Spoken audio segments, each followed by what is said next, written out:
예배하라고 오늘 6월 첫 주 이렇게 오늘 마음껏 하나님을 예배하고 또 내일 또 부흥에 참석하고 그래서 빨간 글씨는 하나님을 예배하는 날이에요. 아멘도 하나씩. 예, 사람을 찾는 날이 아니라 하나님을 찾고 하나님을 예배하는 할렐루야 하나님을 집중하는 그런 시간들 되기를 바랍니다. 기도하겠습니다. 사랑과 은혜가 풍성하신 아버지 하나님, 오늘도 6월 첫 주일 거룩한 성일 주님 앞에 나와 예배하기를 원합니다. 우리 모두에게 주의 성령의 충만함을 허락하여 주옵소서. 각 사람에게 우리 하나님이 약속한 복을 허락하여 주옵시고, 이 시간 주님이 강대상 떨어지는 말씀을 통하여 우리의 심령이 살아나며 우리의 영의 양식이 삼아 영적으로 건강한 성도들 다 되게 하여 주시기를 원합니다. 주의 입술을 빌어 생명의 말씀을 허락하여 주시옵소서. 예수님 이름으로 기도하옵나이다. 아멘. 오늘 말씀의 제목은 우리에게 부흥을 주소서라는 제목으로 함께를 나누겠습니다. 우리 5절 말씀 느헤미야 8장 3절 말씀을 우리 큰 목소리로 같이 읽어보겠습니다. 시작. 수문앞 광장에서 새벽부터 정오까지 남자나 여자나 알아들을 만한 모든 사람 앞에서 읽음에 뭇 백성이 그 율법책에 귀를 기울였는데, 오늘부터 수요일 밤까지는 우리 광명교회에 중계 부흥소매가 열리게 됩니다. 부흥소매는 성경에도 여러 군데 부흥의 장면이 나오는데 성경에 3대 부흥회가 있습니다. 사무엘상 7장에 보게 되면은 미스바대 부흥소매가 있습니다. 그리고 사도행전 2장에 보게 되면은 오순절날 있었던 오순절대 부흥소매가 있었고, 오늘 본문에 수문앞 광장에 부흥소매가 있습니다. 사무엘상 7장에 이 미스바대 부흥소매는 온 민족이 이 미스바 광장에 모여서 하나님 앞에 금식하고 회개하는 금식 회개 기도 대성회였다, 이렇게 이야기할 수가 있습니다. 이때 사무엘 선지자가 백성들에게 말합니다. 우상을 버리고 온전히 하나님 앞에 돌아오라. 온 백성들이 회개하며 금식하며 부흥회를 열게 됩니다. 그리고 사도행 2장의 오순절 부흥회는 사도 베드로가 강사가 되어져서 이스라엘 백성들에게 주 예수 그리스도의 복음을 전하게 됩니다. 하나님께서 우리를 독생자 예수 그리스도 구원자로 허락하여 주셨는데 너희는 그 예수를 알지 못하고 너희들이 그 하나님의 아들을 못 박아 죽였느니라. 그러자 가슴을 치면서 우리가 어찌할꼬 회개하는 역사가 일어나게 되고, 또 베드로가 말합니다. 너희들이 각각 회개하여 성령을 받으라 외치니 모든 백성이 회개하고 성령의 충만함을 덧입고 그날에 구원받는 백성이 3,000명이 도와야 되는 역사가 나타나게 되었습니다. 그럼 오늘 본문에 느헤미야서에 기록되어 있는 이 부흥소매는 수문앞 광장이라는 곳은 온 백성들이 모여서 이때 학사 겸 제사장이었던 에스라가 나무 강대상에 서서 하나님의 말씀을 펴서 읽고 그 말씀을 가르치게 되자 온 이스라엘 백성들이 그 말씀을 깨닫고 눈물을 흘리며 회개하는 말씀 사경의식의 부흥회였음을 볼 수가 있습니다. 회개, 금식, 기도 대성회, 또 오순절날 성령 충만을 대망하는 성회, 그리고 말씀 사경회, 이와 같이 부흥회의 성격이 다양하게 성경에 기록되어져 있습니다. 오늘 우리는 느헤미야 시대 열렸던 수문앞 광장의 부흥성회의 모습을 살펴보면서 오늘부터 열리는 부흥성회를 우리가 어떻게 준비하며 또 우리가 어떻게 이번에 은혜를 받아야 되는지 깨닫고 은혜 받는 시간 되기를 주님의 이름으로 축원합니다. 1장 언제 열렸는가, 그 시대적 배경입니다. 이스라엘 백성들이 70년 동안 바벨론 포로로 잡혀있다가 하나님의 은혜로 이제 고국에 돌아오게 됩니다. 그 성전을 건축합니다. 그리고 이어서 느헤미야에 의해 주도되어져서 무너진 예루살렘 성곽도 재건하게 됩니다. 예루살렘 성전도 다시 건축되었고 또 외곽의 모든 성벽들도 재건되었으니 이제 다리 쭉 뻗고 편안하게 살면 되는 것이었습니다. 그러나 느헤미야는 달랐습니다. 아무리 성전이 재건되어지고 외적인 성곽이 다시 재건되었다 하더라도 중요한 것은 영적인 재건이었던 것을 느헤미야는 갈파하게 됩니다. 시편 127편 1절 말씀도 이렇게 나옵니다. 여호와께서 집을 세우지 아니하시면 세우는 자의 수고가 헛되며 여호와께서 성을 지키지 아니하시면 파수꾼의 깨어있음이 헛되도다. 다시 말해서 아무리 성벽을 세우고 파수꾼들을 세워도 하나님이 그 성을 지켜주지 아니하시면 안 된다는 것입니다. 느헤미야는 잃어버렸던 국가를 다시 재건하고 민족을 부흥시키는 것은 외부적으로 성을 건축하고 성전을 완성하는 것만이 아니라 내부적인 영적인 부흥이 잇따르지 아니하면 결국 이 성이 다시 무너질 수밖에 없다는 사실을 너무나 잘 알았습니다. 왜냐하면 지난 세월 예루살렘 성전이 붕괴되고 예루살렘 성이 회파되고 민족이 도탄에 빠지고 70년 동안 외적 세력에 의해서 국권을 침탈당하고 비참하게 인생에 살아갔던 원인도 국방이 튼튼하지 못해서가 아니라 경제가 부흥하지 못해서가 아니라 이스라엘 백성들이 하나님을 떠나 우상을 숭배하고 영적으로 타락했기 때문에 하나님의 저주 가운데 백성들이 고난을 당하게 된 것임을 알았습니다. 그렇기 때문에 성전 재건과 성벽 재건과 함께 중요한 것은 영적인 부흥이 뒤따라야만 했다는 것입니다. 그래서 느헤미야는 학사경 제사장인 에스라를 모셔놓고 온 백성들을 수문학광장에 모아놓고 영적인 대부흥회를 열고자 했던 것입니다. 노벨 경제학상을 받은 케임브리지 대학의 아마르티아 센 교수는 이렇게 말했습니다. 지금까지 세계 역사를 연구해보니 한 국가가 성장하고 국가의 힘이 커졌던 그 배후에는 반드시 교회의 영적 부흥이 있었다. 그리고 중국의 북경대학의 엔서 교수도 비슷한 말을 했습니다. 중국의 사회주의 상황에서도 먼저 기독교의 부흥이 있었던 곳, 즉 선교사들의 활동이 활발했던 곳에서 경제가 부흥하더라. 중국의 수도가 북경인데 오히려 북경보다도 더 경제가 발전하고 사람들이 윤택하게 사는 도시가 상해입니다.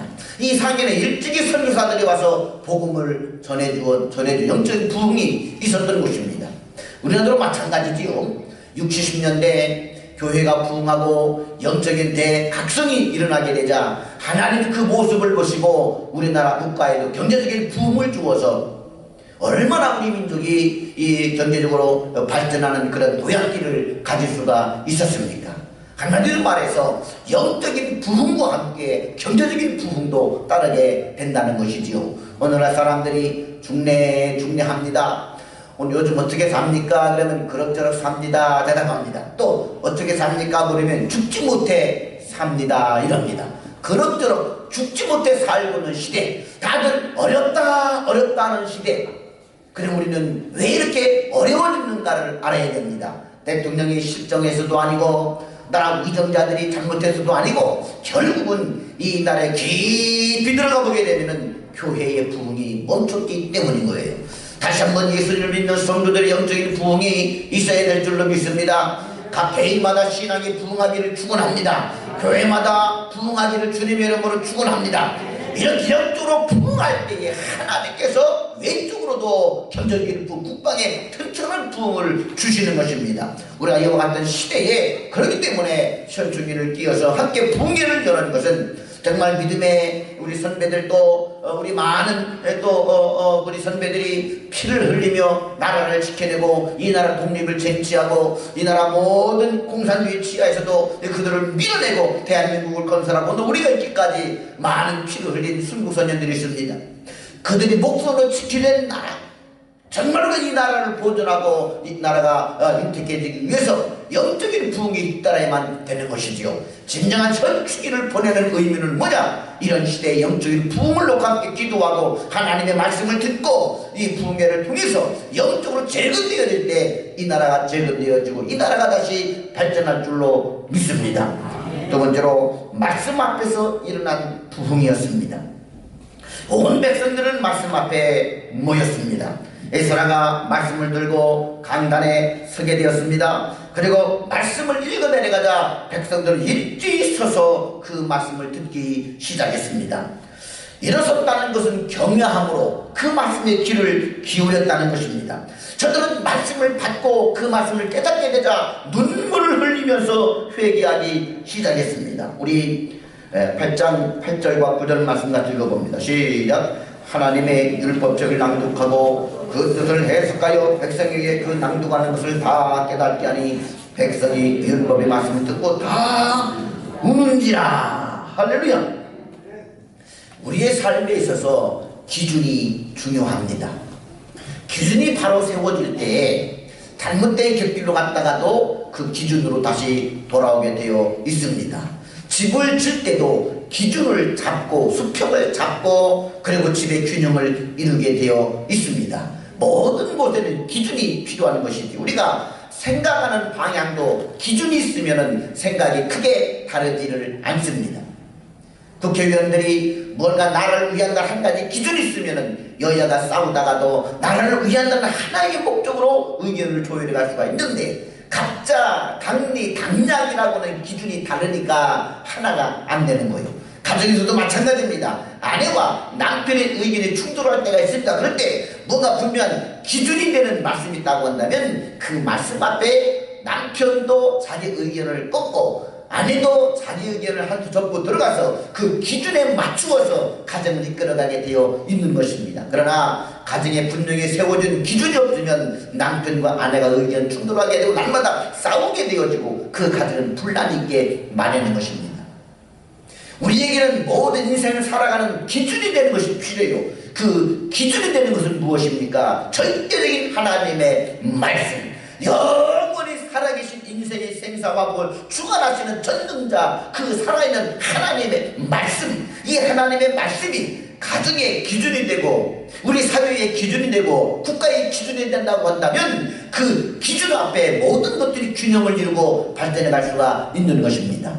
그래서 말씀을 잃어버리게 되면 삶의 기준을 잃어버리게 되고 기준이 서지 아니하면 혼돈과 무질서와 그리고는 결국은 방황이 따르게 되는 것이지요. 그래서 오늘 말씀 앞에 모든 백성들이 일어서서 그 말씀에 귀를 기울이고 그 말씀을 깨닫게 되자 눈물을 흘리며 회개하고 말씀에서 떠나갔던 자신들의 마음과 생각을 모아 하나님 앞에 집중하게 되는 계기를 가지게 되는 것입니다. 이제 말씀을 듣고 그 말씀에 살고자 결단하는 부흥, 이와 같은 부흥이 우리 가운데 일어나기를 주님의 이름으로 축원합니다. 이번 부흥성회를 통하여 말씀이 우리의 심령과 폐부를 기르고 그 말씀 앞에 회개하고 돌이키는 역사가 일어날 수 있기를 주님의 이름으로 축원합니다. 하나님의 말씀을 가르쳐서 불이다라고 비유를 했고 또 방망이라고도 하였습니다. 예레미야 23장 29절에 보면 이렇게 말씀합니다. 여호와의 말씀이니라 내 말이 불같이 아니하냐 바위를 쳐서 부스러뜨리는 방망이같이 아니하냐. 한마디로 불방망이라고 이야기하고 있습니다. 우리의 심령은 돌과 같이 딱딱합니다. 바위덩어리같이 굳어 있습니다. 인본주의와 아집과 고집과 자신의 욕망 덩어리로 똘똘 뭉쳐져 있습니다. 이와 같은 굳은 마음을 하나님의 말씀의 불방망이로 깨뜨려서 자아가 부서지고 고집이 깨지고 욕망이 부서뜨려져서 결국은 하나님이 쓸 수 있는 사람으로 만드는 것, 이것이 바로 하나님의 말씀의 역할이요. 이와 같은 놀라운 불방각의 말씀으로 쳐서 깨뜨리는 그와 같은 집회가 뭐냐? 이것이 바로 부흥성회라는 것입니다. 우리 옛날에 보게 되면 우리가 콩이나 밀이나 보리 같은 것을 타작합니다. 그럴 때 뭐 이렇게 벼는 탈곡기에다가 막 넣어가지고 떨어내지만 이 콩 같은 건 그렇게 떨 수가 없어요. 그러면 콩을 잘라다가 마당에다가 다 깔아놓은 다음에 도리깨를 들고 사정없이 도리깨로 내리치기 시작합니다. 그럼 콩깍지가 벌어지면서 콩이 밑으로 떨어지게 돼요. 가끔 떨어지다가 콩이 시궁창으로 날아가기도 합니다. 그런데 시궁창으로 날아가는 콩이 무서워서 도리깨질을 안 하는 농부가 없습니다. 이와 마찬가지로 이 불방망이 하나님의 말씀으로 우리 성도도 사정없이 굳은 마음들을 도리깨질하는 것입니다. 도리깨로 콩을 타작하는 것처럼 우리 심령의 굳은 마음을 말씀의 도리깨로 사정없이 내리쳐서 그 콩이 콩깍지가 열리고 자아가 깨어 부서지고 그리고 알곡을 거두어 창구어 드리는 것처럼 그래서 부흥 속에는 마치 뭐가 같느냐, 돌개들로 타작하는 타작받은 것 같은 것, 이것이 바로 부흥 성회입니다. 강사는 와가지고 하나님의 말씀에 돌이깨로 사정없이 강단에서 내리칩니다. 우리의 귀에 듣기 좋은 말만 하지 않습니다. 의도 터지면은 콩깍지가 벌어지고 콩이 떨어져 그 알곡으로 모아지는 것처럼 우리 거짓된 자를 때리고 불신을 때리고 잘못된 행실을 때리고 그리고 자신의 거짓된 생각들 하나님의 불방망이 돌이깨로 내리치게 되어지게 되면 그 말씀을 듣고 열매를 거두는 사람도 있고 그 말씀을 듣고서는 튀어나가는 사람도 있습니다. 가끔 이 타작할 때 저 시금창으로 떨어지는 콩도 있는 것처럼 또 감을 막 푸드려 따다가 보게 되면은 가끔 익은 감만 따지 않고 썩은 이 뭡니까 아직 덜 익은 땡감도 떨어지는 것처럼 밤송이를 푸드다 보게 되면 익은 밤만 떨어지는 것이 아니라 아직도 뽀송뽀송한 열리지도 않고 노랗게 익지도 않은 그런 아직 덜 익은 밤송이가 떨어지는 것처럼 가끔 땡감 같은 성도들 하나 얻어맞고 안 나오는 수도 있어요. 그거 무서워가지고 강사가 말씀을 그냥 사람 달래듯 하지 않습니다. 듣든 말든 다시말하는 것처럼 사정없이 돌이키로 내려 치게 되는 것이죠. 떨어져 나가는 땡감들 되지 말고 시금짝으로 떨어지는 콩들이 되지 말고 알곡으로 거두어지는 그런 알곡 성도들 될 수 있기를 주님의 이름으로 축원합니다. 강사는 우리 사정을 몰라요. 그러면 아이고 내 사정 어떻게 할 거고 내가 지은 죄를 저토록 그냥 콕 집어가지고 강단을 때리느냐고 나 들으라고 한 소리 하느냐고. 그래요, 들으라고 한 소리입니다. 들으라고 한 소리니까 노엽게 생각하지 마시고 회개하면 되는 것입니다. 괜히 이 말씀은 저 사람이 때려야 돼 손가락질도 정지하지 말고 그래서 땡감처럼 시험으로 떨어져 나가지 말고 하나님의 말씀을 경외함으로 받아서 깨달으면 나보고 깨달으라는 소리구나, 나보고 끼어지라는 소리구나. 할렐루야. 여러분 뭣도 모난 돌이 망주로 두들겨 맞게 되어 있습니다. 자주 두들겨 맞고 자주 내 양심에 찔리고 신앙 양심에 찔리면 내가 그동안 모난 돌이었구나. 나 때문에 얼마나 많은 사람들이 지나가다가 양말 끌기고 신발 끌기고 상처 입었을까 그렇게 생각하고 회개하면 됩니다. 나만 때린다고 생각하고 도망가지 마시고요. 어떤 사람은 또 때릴 줄 알고 미리 도망가는 사람도 있습니다. 옆 사람 누구 앉았는가 보세요. 자, 이 사람들 오늘 오후에 다 나와야 됩니다. 한번 그 누가 앉았는가 보세요. 옆 사람 오후에 안 나오면 옆에 앉은 사람 하나는 그냥 안 둘 거예요. 다 통역에다 만나요. 미리부터 떨어져 나가면 안 됩니다. 할렐루야. 이렇게 은혜의 자리에 배설했을 때 은혜의 자리에 앉아서 추수되어지고 발국으로 거둬주는 놀라운 은혜의 역사가 우리 모두에게 있기를 주님의 이름으로 축원합니다. 세 번째로 부흥에 임하는 백성들의 태도가 열정적이었음을 우리는 배워야 됩니다. 수문학 광장에 사람들이 모였는데 새벽부터 모여들어서 저녁 12시까지 부흥회가 지속되었습니다. 중동 지역은 아주 뜨겁기 때문에 해가 뜨기 전부터 사람들이 일찍이 밥을 해먹고 해가 뜨기 전에 광장에 모였습니다. 그리고 가장 뜨거운 저녁까지 저들은 말씀에 집중해서 들었죠. 해 뜨기 전까지 6시부터입니다. 새벽 6시부터 밤 오전 12시까지 6시간 동안 한 번 부흥회가 시작되면 6시간 동안 계속된 것을 볼 수가 있습니다. 우리처럼 이렇게 의자에 푹신한 의자에 앉아서 말씀 듣는 것이 아니라 광장, 그 흙덩이, 광장, 돌더미 위에 앉아가지고 말씀을 듣는 거예요. 말씀을 들을 때 예를 딱 앉았다고 해서만 말씀을 듣습니다. 해가 뜨니까 얼마나 뜨겁겠습니까? 그 모든 것을 이겨내면서 6시간 동안이나 화장실 갔다 와야 되는데 백성들이 다 광장에 모였더니 중앙에 앉은 사람 밖에까지 갈 수가 없습니다. 그 소변을 참으며 그 땀을 참으며 그들은 앉아서 말씀에 집중했습니다. 이건 뭘 말합니까? 그만큼 열정적이었다는 것을 보여주죠. 설교가 1시간만 이상 지나면은요 괜히 그냥 손목 시계도 없는데 괜히 시계 보는 듯하고 핸드폰을 만지작거리고 까똑까똑 이러고 앉아있고 왜 빨리 안 나오냐? 교회 갔다가 너거서 죽었냐? 아니 목사님이 설교를 길게 하네. 그 목사님 왜 이렇게 길게 하냐? 재수가 없게 몰라 재수없는 목사님 같아. 말씀 끝나지도 않고 오늘날 우리들의 예배 태도와는 사뭇 다른 것을 볼 수가 있습니다. 저들은 6시간 동안 깜짝하지 아니하고 말씀을 듣고 회개하고 기도하고 청종합니다. 할렐루야. 그 은혜를 사모했다는 것입니다. 뿐만 아닙니다. 하나님의 말씀을 증거하니까 일어났어요. 일어났다는 것은 무엇입니까? 누가 어른이 말하면은요 꼭 서가지고 말씀을 받습니다. 그런 것처럼 하나님 말씀에 대한 경외심이에요. 하나님의 말씀을 귀담아 들었다는 얘기입니다. 하나님의 말씀을 순수하게 신중하게 받았다는 것입니다. 그리고 하나님의 말씀을 아주 수준 있게 받았다는 것이고, 그리고는 하나님의 말씀을 귀하게 여겼다는 것입니다. 오늘도 하나님의 말씀을 귀하게 여기길 주님의 이름으로 축원합니다. 하나라도 떨어지고 하나라도 내 귀에서 떨어져 나가지 않도록 귀담아 듣는 태도가 중요한 줄로 믿습니다. 뿐만 아니라 말씀을 들을 때에 은혜가 되면 손을 들고 아멘!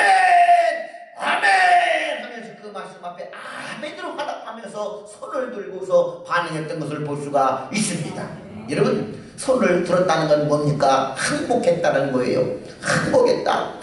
아멘이라는 말은 뭡니까? 하나님 말씀이 옳습니다라는 고백입니다. 지금까지 내 고집과 내 생각과 내 아집을 가지고 살아왔어요. 하나님의 말씀하고 그 하나님 말씀 목사님이 대언하여 또 목자들이 대언하여 가르쳐줘도 그 말씀을 듣지 않고 내 생각, 내 고집대로 내 방법대로 인생을 살아왔습니다. 그러나 하나님이 내 말씀을 듣고 보니 내 생각이 잘못되었습니다. 하나님 내 고집이 잘못되었습니다. 내 방법이 잘못되었습니다. 하나님의 말씀이 옳습니다. 그 하나님의 말씀 앞에 내가 행복합니다.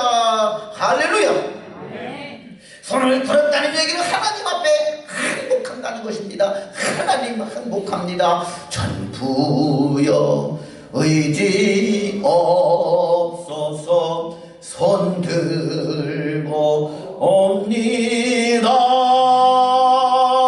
주 나를 막대하시면 나 어디 가리까. 할렐루야. 전부여 의지 없어 손 들고 옵니다. 할렐루야.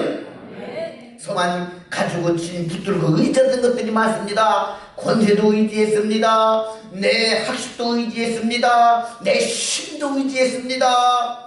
그리고 사람도 의지해 보았습니다. 내 고집 내 생각도 두 손에 꽉 붙들고 의지하며 버티며 살아왔습니다. 그러나 다 내려놓습니다. 하나님 보십시오. 다 내려놨습니다. 빈손입니다. 이제 하나님만 의지하려고 합니다. 하나님 말씀이 옳습니다. 할렐루야. 그래서 아멘 할 때는 두 손 들고 아멘을 했다는 거예요. 그러다가 하나님 앞에 큰 소리로 두들 아멘 하며 외웁시다. 아멘!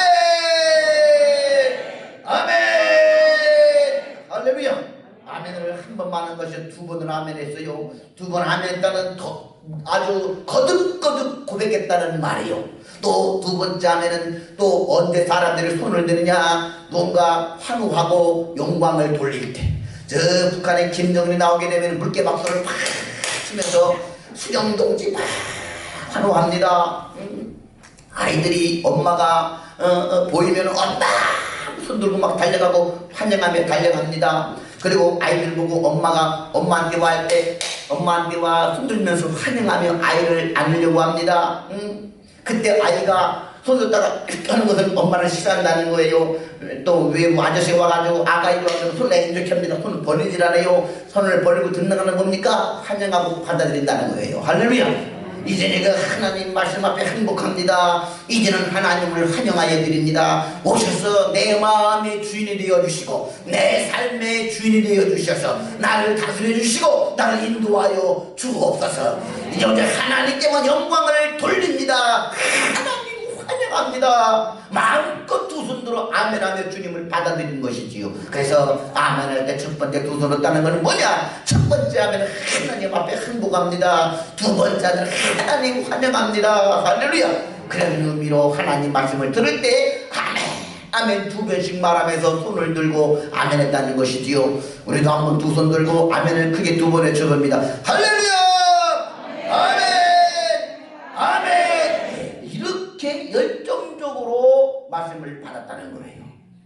주일 예배도 마찬가지입니다. 말씀을 들을 때에 그냥 조용히 3시간 앉아서 말씀을 듣지 말고 눈은 앞을 향하는데 귀와 속 생각은 엉뚱하게 막 집에 가 있지 말고 좀 말씀을 집중하면서 그 말씀 앞에서 두 손 들고 아멘 아멘 외치며 화답하며 말씀을 듣기를 주의 이름으로 축원합니다.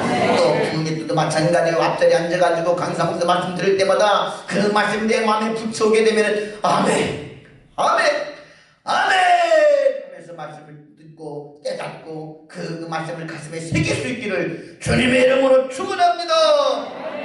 또 가르쳐 줬는데도 또 아멘 아멘 하죠. 축원합니다 막 강조하면 막 두 손 들고 아멘 해야죠. 축원합니다. 이렇게 하나님 앞에 말씀을 받으라는 얘기예요. 할렐루야. 아멘을 하게 되면 은혜가 됩니다. 한 번은요 인천 간석동에서 제가 한 수년 전에 집회를 하는데 아무리 손을 들고 아멘 하라고 해도 손을 안 드는 한 할머니 권사님이 앞줄에서 두 번째 줄에 앉아있는 거예요. 뒤도 아니고 앞이 앉았으니 앞에서 이 할머니 권사님이 손을 안 드니까 뒤에서 은혜가 안 되는 거예요. 그러니까 사람들이 꾹꾹 옆에서 좀 손을 들라고 강사 목사님이 권사님이 안 드니까 자꾸 훈련시키지 않느냐고 말이요. 그들이 얼마나 보기 답답해요. 그런데 내가 보니까 안 들고 싶어서 안 드는 거 들고는 싶은데 손이 안 올라가요. 손이 어깨가 결리고 관절이 걸려가지고 손이 안 올라가요. 가끔 우리가 어깨가 막 아프고 막 이 근육이 찢어지고 그러면은 손이 안 올라갈 때가 있죠. 김복권 권사님 아직 그럴 나이는 아니시죠? 아직 56이니까 아직 그럴 나이 아니신데 이게 손이 안 올라갈 때가 있어요. 그걸 좀 겪어보셨습니까? 그 권사님이 그걸 겪고 있는 거예요. 여기까지밖에 못 올려. 여기까지밖에 날개를 딱 찍었는데 아멘 이러니 얼마나 답답하겠어요. 저는 그것도 모르고 계속 권사님의 손을 안 올라가면 은혜 못 받을까봐 또 시켰어요. 할렐루야. 또 아멘도 안 치고 할렐루야 했더니 아멘을 떨어져요. 할렐루야. 두 손 들고 아멘 소리 높여 아멘 큰 소리로 아멘 가장 크게 아멘하는 분이 주님가 임하기를 축원합니다. 그런데도 안 울리는 거야. 이걸 제가 3번이나 반복하니까 이번에는 그 권사님만 바라보고 그들 권사님이 얼마나 무한합니까? 이 마이크를 들고 앞에까지 가가지고 코앞에까지 갔어. 다시 한번 두 손 들고 아멘. 왜 또 안 들어요? 큰 소리로 아멘. 안 들은 사람 보여. 소리 높이 아멘. 저 뒤에는 안 그래. 가장 크게 아멘. 이야, 마지막 가장 크게 아멘하고 얘기할 때 이 권사님이 얼마나 무한했던지 막 얼굴이 빨개지더니 막 아멘 할렐루야. 손이 올라가 버렸어요. 손이 올라가 버렸어. 뭘 얘기하는 것이냐? 5년 동안 손이 몇백개 올라가지 않던 권사님이 또 아멘을 시켰더니 믿음으로 손을 들려고 했더니 5년 만에 어깨가 펴지고 관절이 펴지고 어깨 결림이 막 치료가 돼가지고 손이 올라갔다는 얘기예요. 내려오면 또 손이 다시 굳을까봐 안 내려가 계속 이러면서 내 손이 펴졌네요 목사님 뭐 이러면서 그래서 계속 펴지니까 내려도 되신다. 내려왔다가 안 올라오면 어떡해요. 그래서 들게요 이러는 거죠. 괜찮으시다 권사님 괜찮으시다고. 그 뒤부터 얼마나 그걸 잘 펴지고요. 할렐루야. 돈 들고 아멘 하다가 이 50견이 아니라 60견 70견도 고쳐지게 됐어요. 아멘. 그래 말씀을 순종하고 믿음으로 하나님 앞에 말씀 듣다 보게 되면 우리 속에는 잔면은 다 고쳐질 줄로 믿습니다. 네 번째로 부흥의 후에 삶이 달라지게 되었습니다. 부흥의 후에 백성들은 계속해서 말씀에 관심을 가지게 되고 제사장들 보고 요청합니다. 이제 우리 마을로 오셔서 그 말씀을 좀 깨닫도록 가르쳐 주십시오. 이 소그룹 모여서 말씀을 공부하는 모임이 생기기 시작합니다. 그 제사장들이 마을로 가서 계속해서 백성들에게 말씀을 가르쳐줘요. 이 말씀을 배우다가 보니까 뭘 깨닫게 되느냐. 7월 달에는 초막절이라는 절기가 있어요. 야, 초막절이 있구나. 초막절. 초막절은요, 백성들이 추수를 다 끝내놓고 곡간에다가 곡식을 쌓아놓고 하나님이 우리들을 인도해 주시고 우리들에게 축복해 주신 은혜를 감사해서 추수감사주일을 보내는 것이 바로 초막절입니다. 그리고는 사람이 곡식이 많고 기름주고 풍성한 복을 받게 되면은요, 고생했던 때를 잊어버리게 돼요. 그래서 이렇게 풍성히 곡식을 쌓아놓고 이제 초막절은 어떻게 하느냐, 집에서 자지 말고 마당에다가 초막 집으로 엮어서 움막을 쳐놓고 그 움막 속에서 일주일 동안 살으라는 거예요. 움막 속에서 일주일 동안. 그러면 그 일주일 동안 살면서 누룩도 넣지 않은 딱딱한 고난의 떡, 그 떡을 먹으면 일주일 동안 마당 초막에서 살라는 얘기예요. 곡식을 창고에다가 저장해 놓고서는 마당에다가 초막을 쳐놓고 우리 식으로 말하면 개떡을 먹으면서 일주일 동안을 살아보라는 거예요. 그건 뭐냐? 고생했던 때를 기억하라는 거냐. 고난의 시절을 잊지 말라는 얘기입니다. 이스라엘 백성들이 광야 40년 동안 광야에서 고난의 떡을 먹으며 살아왔어요. 그 하나님이 축복하여 주셔서 가나안 땅을 선물하여 주셨고 그 가나안 땅에 들어와서 농사를 짓고 첫 추수한 곡식을 모아놓고 하나님 앞에 감사제를 드렸습니다. 마찬가지입니다. 하나님이 없으면 우리의 삶은 광야와 같은 것입니다. 하나님이 도와주지 아니하시면 우리는 물 한 모금 곡식 하나 얻을 수가 없는 인생들입니다. 근데 하나님이 인도해 주셔서 이만큼 살게 되었고 이만큼 오늘날 축복을 받으며 살게 되었습니다. 하나님 은혜 감사합니다. 그래서 초막절을 지내도록 했어요. 성경을 공부하고 부흥의 때가 바로 6월달 7월달입니다. 그러다 보니까 다음 달에 초막절이 있구나. 이 초막절을 지켜야지. 근데 알고 봤더니 여호수아 때부터 지금까지 초막절을 지키지 않았어요. 여호수아 때 초막절을 마지막 지키고 지금까지 초막절을 지키지 않았어요. 이걸 뭘 말해주느냐? 감사가 사라졌다는 거예요. 하나님의 은혜를 잊어버렸다는 거예요. 하나님과 멀리 떨어져 있었다는 것입니다. 그러니까 이번에 우리가 하나님 말씀을 듣고 배웠으니 깨달은 말씀대로 제 말씀대로 순종하여 살아야 되겠다. 우리 초막절을 지키자. 할렐루야. 그래서 7월달에 대대적으로 초막절을 지키면서 온 백성들이 마당에다가 초막을 지어놓고 각 집에서 이 부르기 없는 빵을 먹으면서 고난의 때를 기억하며 하나님의 은혜를 기억하며 감사했던 것을 볼 수가 있습니다. 부흥회는 부흥회로 끝나는 것이 아니라 부흥회 이후에 깨달은 말씀, 배운 말씀대로 살고자 순종하고 결단한 역사가 있어야 된다는 것이죠. 부흥회가 우리의 삶으로 연결이 되어야 한다는 것입니다. 하나님 앞에 이렇게 놀라운 재건의 역사, 심령이 재건되고 심령이 부흥되고 영적으로 재건되어지는, 영적으로 부흥되어지는 역사, 이것이 바로 부흥회입니다. 여러분, 그런데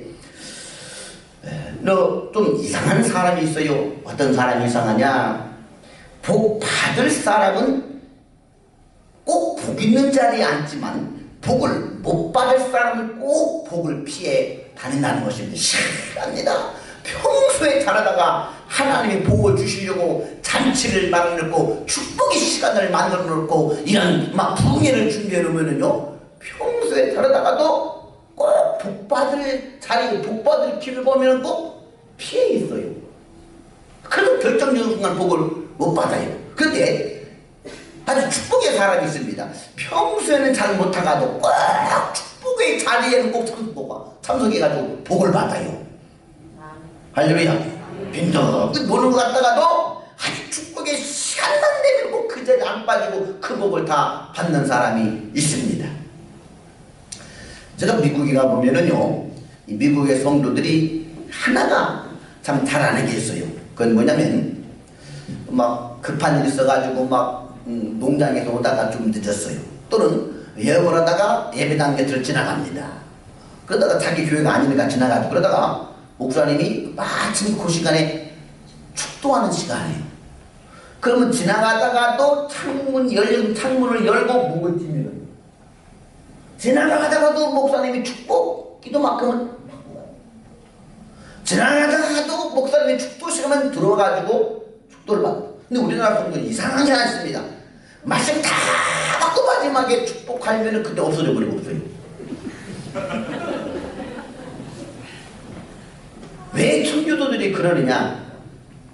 저들은 이미 알았다는 것입니다. 얼마나 하나님께 주의 종을 통해서 우리를 축복해 주는 것이 얼마나 복인가를 알았기 때문에, 체험했기 때문에 그 축복의 시간만큼은 꼭 참석해서 안 빼놓고 그 복을 받겠다는 얘기입니다. 할렐루야. 부흥회는 시간마다 안수하고 시간마다 축복해 줍니다. 할렐루야. 그러니 평소에 잘못했다가도 이런 축복의 축제에는 참석해서 은혜를 받는 거예요. 평소에 잘하다가도 꼭 요런 데 빠지는 사람이 있어요. 열심히 그동안 잘한 사람에게 이번에 축복 줄 하나님이 기다리고 있는데 없습니다. 이거 얼마나 안타까운지 모릅니다. 여러분, 이번 부흥성에는 간절히 사모하는 마음으로 시간 참석하며 은혜 받기를 주의 이름으로 축원합니다. 은혜 받고 싶어도 직장에 출근해서 못 받습니다. 그래가지고 이번에 연기간에 하는 거예요. 빨간 것이 연기간에 핑계를 대지 못하도록. 할렐루야. 네.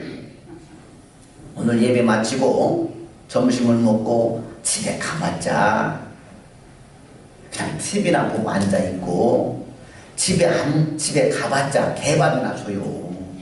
응?